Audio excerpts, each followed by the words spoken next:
अद्भुत अपने डमरू प्रधान विश्व गुरु का कमाल है, बीजेपी का राष्ट्र प्रेम चाइना का माल है। कांग्रेस ने 2 तस्वीरें ट्वीट की है। पहली चाइना की झांट का बाल है मेरा भाई, ये बोलो। तस्वीर में दिल्ली के दीनदयाल उपाध्याय मार्ग वाले बीजेपी के केंद्रीय कार्यालय में बीजेपी के नेता गलवान घाटी में 20 भारतीय जवानों को शहीद कर देने वाली कम्युनिस्ट 20 नहीं 100। फिर तुम लोग नंबर कभी सही नहीं बताओगे भाई, बस जहाज गिरे नंबर बताओ कितने मारे। 100 मारे चाइनीज ने तुम्हारे इंडियंस।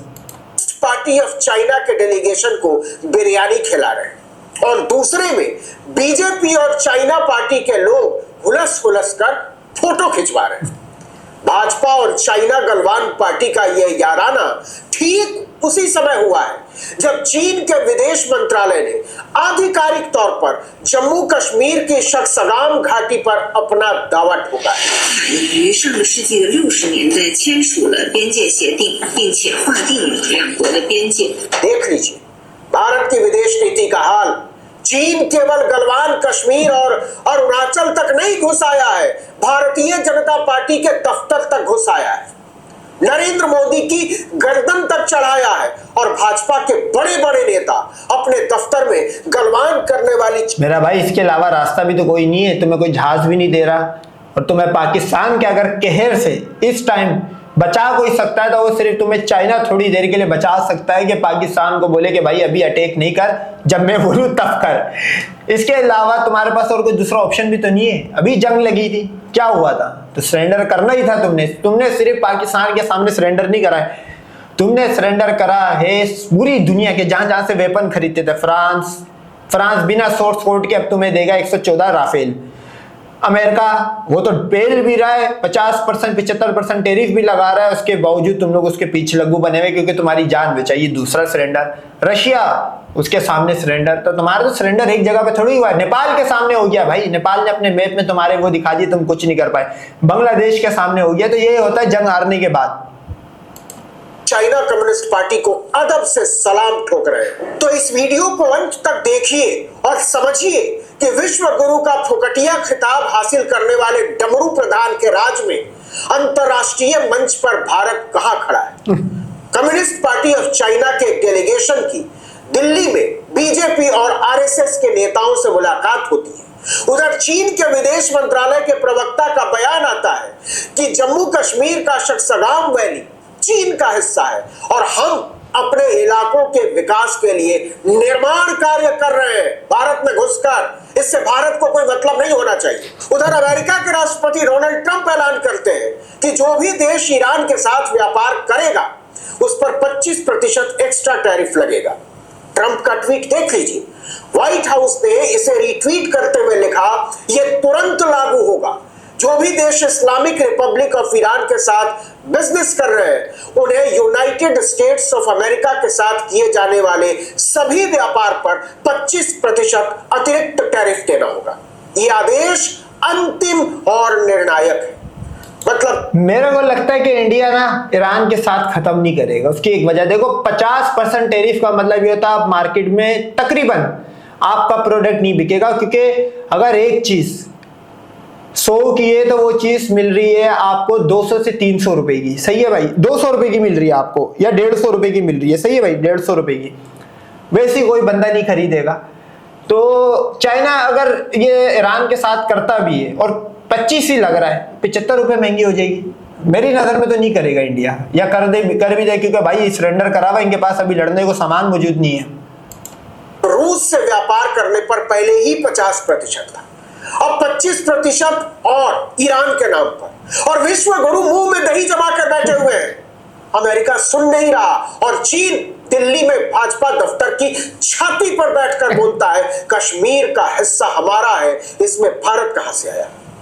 मतलब हमारे देश के 20-20 जवानों को शहीद करने वाला, सीमा पर घुसकर गांव के गांव बसा देने वाला, ऑपरेशन सिंदूर में पाकिस्तान का साथ देने वाला चाइना छाती ठोककर बीजेपी के ऑफिस में भारत की छाती पर चढ़ बैठता है। और अच्छा, बीजेपी वाले अपने आप को राम का अवतार कहते थे, तो आप नोट करो इस टाइम बीजेपी राम की लाइफ को रिकेप कर रही है, मतलब रिपीट कर रही है। उसका एक वो है राम ने सरेंडर करा किधर?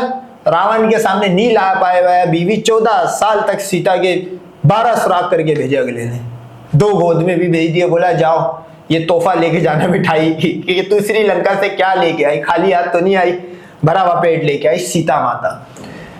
इसी तरह आप नोट करो ये सरेंडर कर रहे चाइना के सामने, नहीं लड़ पाए चाइना से, चाइना इनकी जगह ले गया, अरुणाचल ले गया और यही बोलते रहते हमारा ये ले गया, हमारा वो ले गया।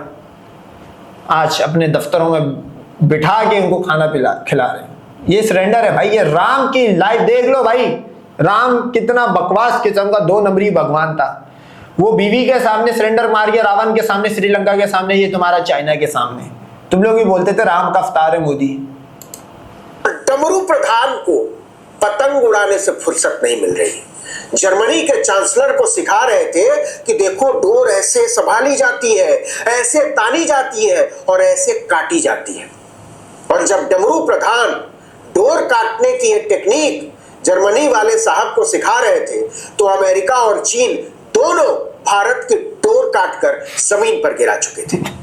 सोचिए कि चीन अरुणाचल प्रदेश से लेकर लद्दाख तक घुसपैठ कर चुका है, अब जम्मू कश्मीर की शख्सगाम वैली में सड़कें बना रहा है और हमारा प्रधान मजे से डमरू बजा रहा है, पतंग उड़ा रहा है, लोहड़ी और मकर संक्रांति मना रहा है। भाई डमरू मेरे ख्याल में हनुमान बजाता था, अगर मैं गलत नहीं हूँ। मुझे तो इनके भगवानों का नहीं पता, 33 कोटि तो भगवान इनके यहाँ, तो भगवान गिनते गिनते बंदे की लाइफ गुजर जाए।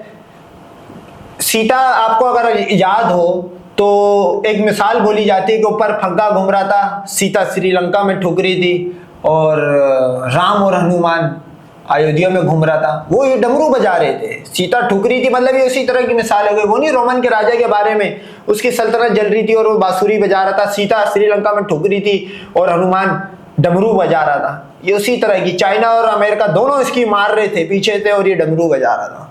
बाकी भाई ये राम का अवतार है। आपको बता दें कि पिछले दिनों भारतीय विदेश मंत्रालय के प्रवक्ता रणधीर जायसवाल ने जम्मू कश्मीर की शख्सगाम वैली में चीनी कंस्ट्रक्शन पर विरोध जताया था। चीन ने उसी के जवाब में घुड़की दे डाली कि यह हमारा इलाका है, तुमसे मतलब।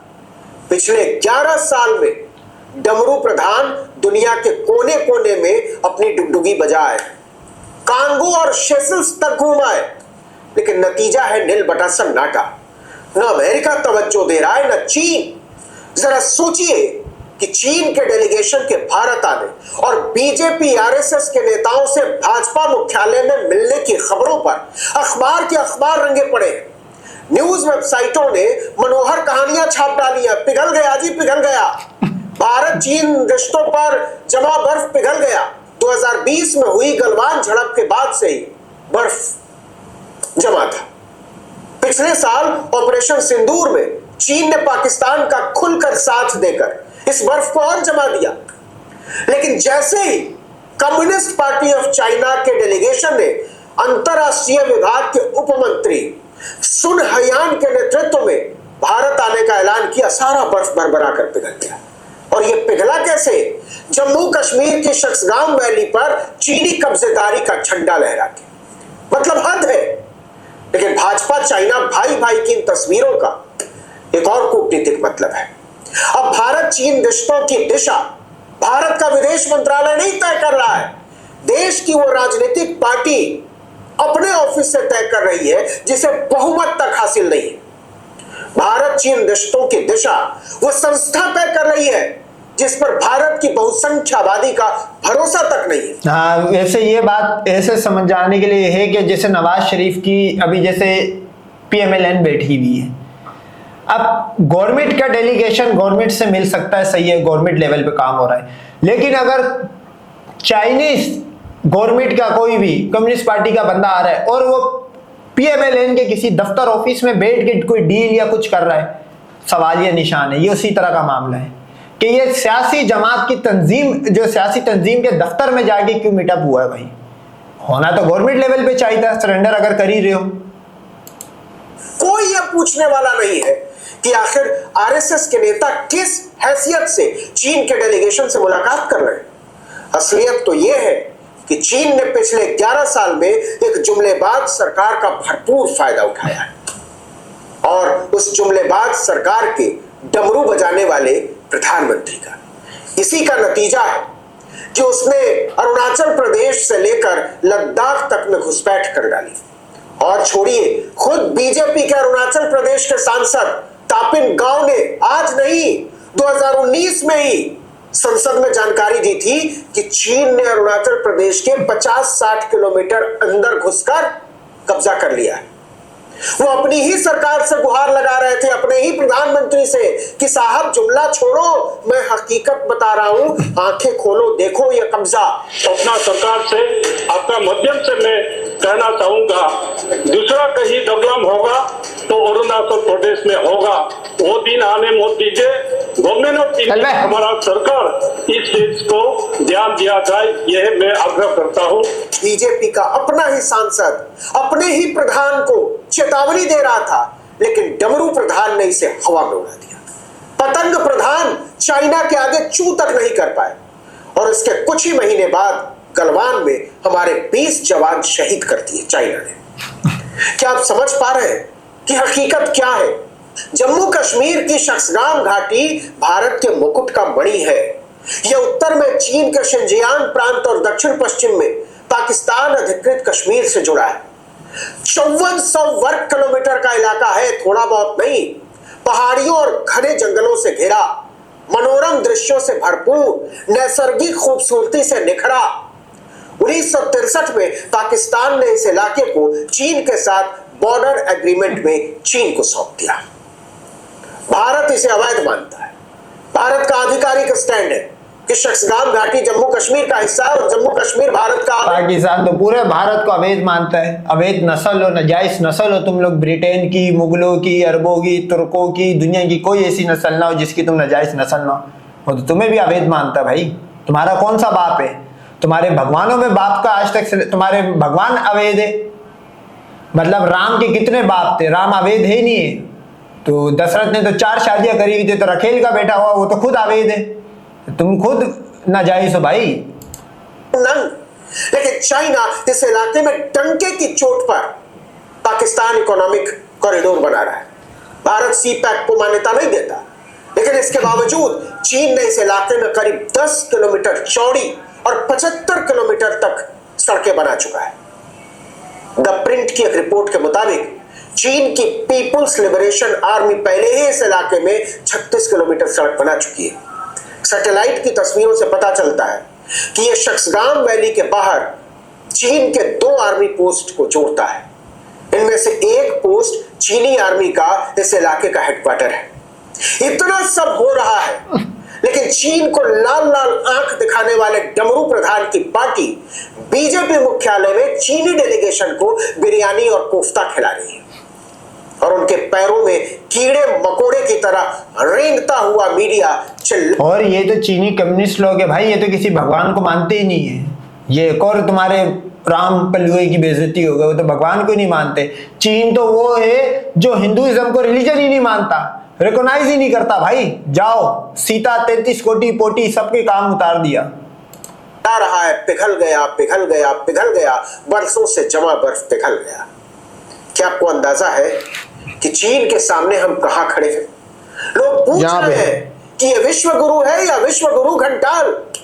हमारा प्रधान डमरू बजा रहा है और भारत चीन के आगे घंटा हिला रहा है। सबसे ताजा आंकड़ा है कि 2025 में भारत और चीन के बीच ट्रेड डेफिसिट यानी व्यापार घाटा बढ़कर 109 अरब डॉलर का हो गया। इसका मतलब है कि चीन को चीजें हम बेचते हैं और जो मंगाते हैं उससे खरीदते हैं, उन दोनों के बीच अंतर 109 अरब डॉलर का है। इससे भी सीधे कहें तो मोदी सरकार के राज में भारत। अरे तो भाई इसमें मोदी क्या करे? तुम्हारी अपनी इनोवेशन जीरो है, तुम असेंबल करते हो सिर्फ। तुम क्या बेचोगे बताओ? तुम दुनिया में क्या बेच सकते हो? सिर्फ एक एग्रीकल्चर ऐसी चीज है, तो शुक्र अदा करो अल्लाह का के फल पौधे पके हुए आते हैं। अगर उसको भी असेंबल या इनोवेशन दिमाग लगा के बनाना तो तुम वो भी नहीं बना पाते। गाय के मुंह पीने वालों। 109 अरब डॉलर सालाना चीन को जा रहा है। किस लिए जा रहा है? कश्मीर, लद्दाख और अरुणाचल के हिस्सों पर कब्जा करने के लिए। हम तो ईरान और रूस से तेल तक खरीद रहे हैं तो अमेरिका टैरिफ थोप दे रहा है, लेकिन चीन हमारे हिस्सों पर हमारे ही पैसों से कब्जा किए जा रहा है, तो मोदी जी की पार्टी उस पर इज्जत, रुपया और स्वाभिमान सब न्यौछावर करती चली जा रही। चीन के सामने मोदी ने भारत की नाक रगड़वा दी है। पूछिए कैसे? 2021 में चीन को भारत का निर्यात $23 बिलियन का था, सिर्फ 23 के ही। हम चाइना के आगे और मजबूत हुए तो ये $23 अरब से घट के $15.2 अरब का रह गया। थोड़े और मजबूत हुए अगले साल 2023 में तो ये और घटकर $14.5 अरब ही रह गया। और इसी अवधि में चाइना से आयात $87.7 बिलियन से बढ़कर $109.6 अरब हो चुका है। आप समझ पा रहे हैं? डमरू प्रधान। ये बाइकआउट चीन क्यों नहीं हो रहा भाई? ये लंड भक्त जो बाइकआउट करते थे, बाइकआउट चीन करो जरा। के जलवे की हकीकत, मोबाइल से लेकर सुई तक हम चीन से मंगा रहे हैं, कार से लेकर केमिकल तक हम चीन से मंगा रहे हैं, प्लास्टिक से लेकर टरबाइन तक हम चीन से मंगा रहे हैं। और जब ये बात मैं बोलता हूं तो लंड भक्त को बुरा लग जाता है। क्या जलवा है अपने डमरू प्रधान का। चीन हमारे बाजार में अपना सामान भी खपा रहा है, हमसे पैसा भी कमा रहा है और हमारे इलाके को खा भी रहा है। जिस बात पर किसी भी देश के प्रधान की नींद उड़ जानी चाहिए थी, उस देश का प्रधान दबा कर खाता है, त्रिपुंड लगाकर डकार लेता है और डमरू बजाता है, पतंग उड़ाता है। मेरा भाई नींद तो उड़ा चुका था। जो ऑपरेशन सिंदूर के दरमियान जंग हुई है उसके अंदर चीन ने इनडायरेक्टली नींद तुम्हारी उड़ा दी है।